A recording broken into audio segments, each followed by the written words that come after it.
thousands of dolphins every year. Come on, let's lead Roxanne out of here. Yeah, we don't want her to get caught in those nets. Now, if a fucking shark comes along, that's okay. But if she gets caught in one of those nets, phew, it's all over. So after a few more dates, our lovebirds decide Gutenberg should move in with Mary Beth. But this leads to some issues as he starts thinking about his deceased wife. What are we doing this for? Are we doing this for us? Are we doing this for the Rockland Foundation? Are we doing it for the kids? All of the above.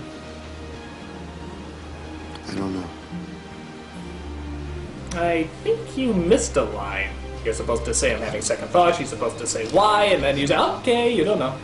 Maybe Gutenberg means that he's not sure whether or not they really are doing it for all of the above.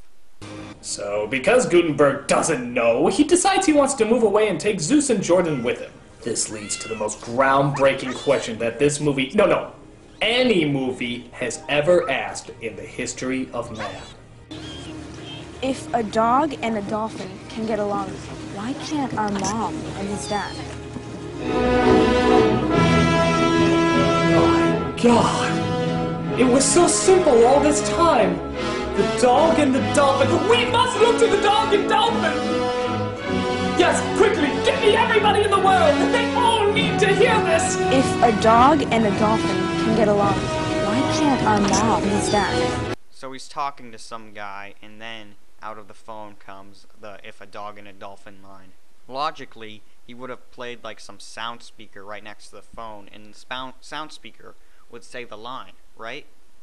Because he's trying to tell him, not us, about that line. I mean, it's not like the person that he's talking to and the "if a dog and a dolphin" line sound, wherever it came from the other side of the phone, are sharing the same phone, are they? Yes, I know! Let them know! Let them all know.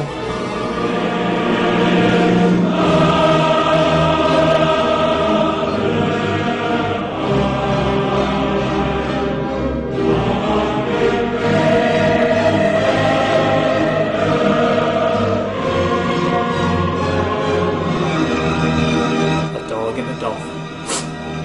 A dog and a dolphin. Being overly dramatic only works if the content that you're working on is overly dramatic about such a small thing as well. For example, you're being overly dramatic about this movie. I could play To the Vault all over again if you want me to. After Gutenberg, Jordan, and Zeus finally move away, we see that Zeus spends most of his time watching. Oh God, really? Really, movie? This is what he spends his free time doing? Did he really learn how to change the channels until he found something with dolphins in it? Or is he just watching the all-ironic channel? Come on, Zeus. Zeus, come on. I don't even get it. Why couldn't they just leave the dog? This makes no sense. A gigantic scientific breakthrough totally destroyed because Gutenberg doesn't know what he's looking for. Boo-hoo-hoo. You yourself said it looked stupid. And now you're saying, oh, it's a scientific breakthrough, hooray! You confuse me, Critic. But Zeus is a little more proactive, as he decides it's either his beloved dolphin or nothing. Goodbye, cruel world! So Zeus literally travels all the way back to Mary Beth so that he can be with his beloved Roxanne again.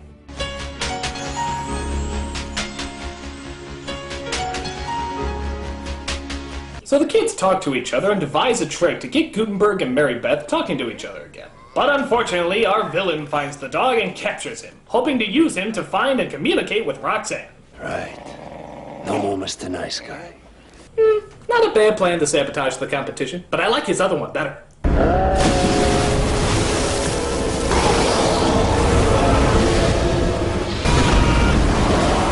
Now that would be awesome. I'm gonna ask you to stop doing that. Sure, the two characters are played by the same actor, but they're two different characters. Now Roxanne is ours. No, Dr. Carver. Yours. We quit. Are you seriously telling me that kidnapping a dog to entrap a dolphin is your idea of unethical?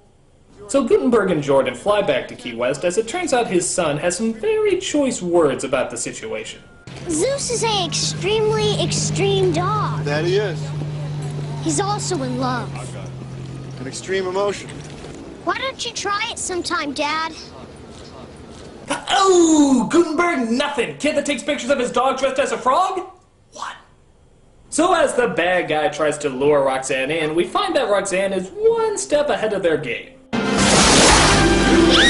Dolphin punch! How come you didn't say that that looked so fake? Wow, so people and sharks pose no threats to this dolphin. But if she comes across a tuna net, ooh. And speaking of idiots who get caught in tuna nets, look, Mary Beth is an idiot getting caught in a tuna net. Yeah, apparently nets are dangerous to dolphins and really stupid marine biologists. You know what? It's still worth it. I love tuna too much. It's worth a few dead dolphins and marine biologists to get my tuna. If they're so smart, why didn't they see the net coming to begin with? Fuck the bastards, I want my tuna. So, in maybe one of the lamest ways to fix a situation...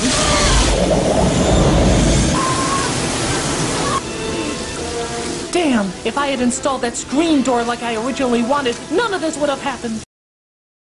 Not funny. So seeing how there's no friggin' scuba gear that she brought with her, it's up to Roxanne to find her and relay the message that she's in trouble.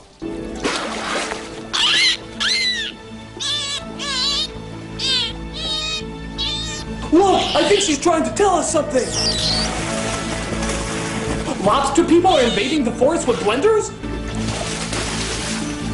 Ninjas from another planet have stolen all the Earth's corn? Mary Beth is trapped right below us in a tuna net? That's it? Mary Beth is trapped right below us in a tuna net? Well, I better save her! I think she wants you to follow her. Yeah, I think she also said bring an oxygen tank, you dumbass.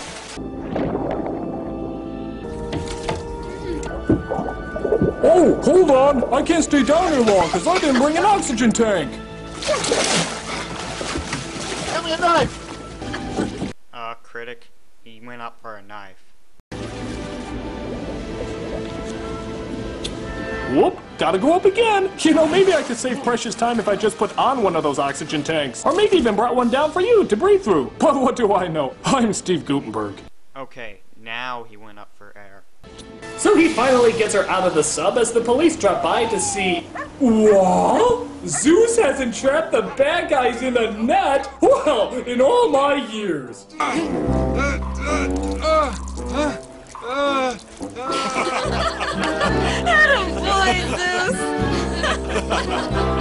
Oh, and I would have gotten away with it if it wasn't for those pesky kids. Oh, and that mangy dog. Oh, and dolphin. This has been a weird week, hasn't it?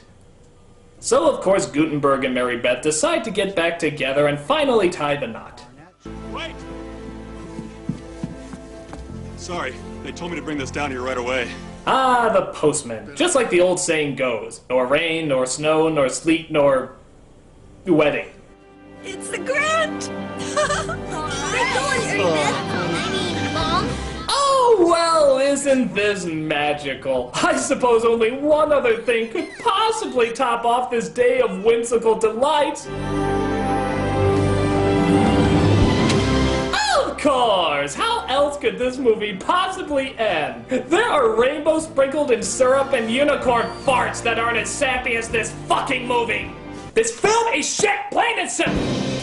We don't see much of the dog and dolphin together. You spent about a total of 1/3 of the video, which is about 6 minutes, complaining about how the dog and the dolphin are together, and then at the very end, you turn around and say, "Oh, the dog and the dolphin aren't together so much." Romance is pretty bland, and none of it seems to have any surprises. It's just a safe film with an unusually safe premise, if not a totally insane premise. On top of that, if Zeus and Roxanne did have a relationship together, what would the kids look like? I don't know. I'm the nostalgia critic guy, remember? So you don't have to.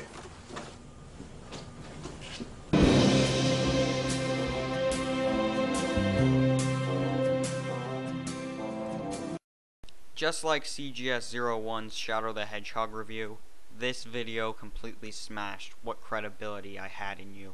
Even if I didn't watch the movie, or if I didn't like it as a kid, I probably still would have made the commentary. All you do is make bestiality jokes every single turn, and then at the very end you say, oh, there isn't enough bestiality. Seriously.